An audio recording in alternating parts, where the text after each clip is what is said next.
दादूआल सिंध जे दुकानदारनि पीर गाजी शाह जे मेले जो बाइकआउट करे छॾियो। बाइकआउट कंदड़ मुज़ाहिरीन जंहिंमें मिठाई जा सदर, मनिहारी जा चेयरमैन ऐं सिंध लेवल जा सभु दुकानदार, जंहिंमें सिंध चेयरमैन मुर्तज़ा पंवर,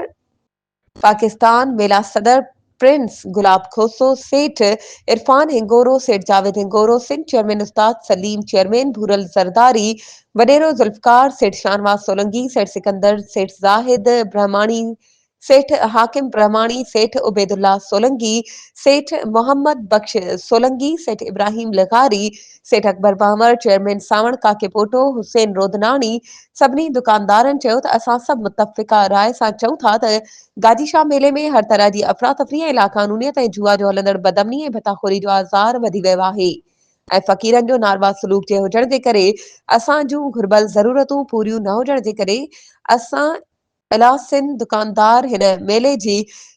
बिल्कुलु भरपूर तरह सां बाइकआउट कयूं था। अगर असांजी इन्हनि सभिनी शर्तुनि ते असांखे आमादा कयो वियो पोइ असां अॻिते जो लाइ अमल जोड़ींदासीं। वधीक ख़बरुनि ऐं अपडेट्स जे लाइ असांजे चैनल खे सब्सक्राइब कयो ऐं हा, बेल आइकन खे प्रेस करणु न विसारिजो त जीअं असांजी हर नई अचण वारी वीडियो तव्हां ताईं पहुची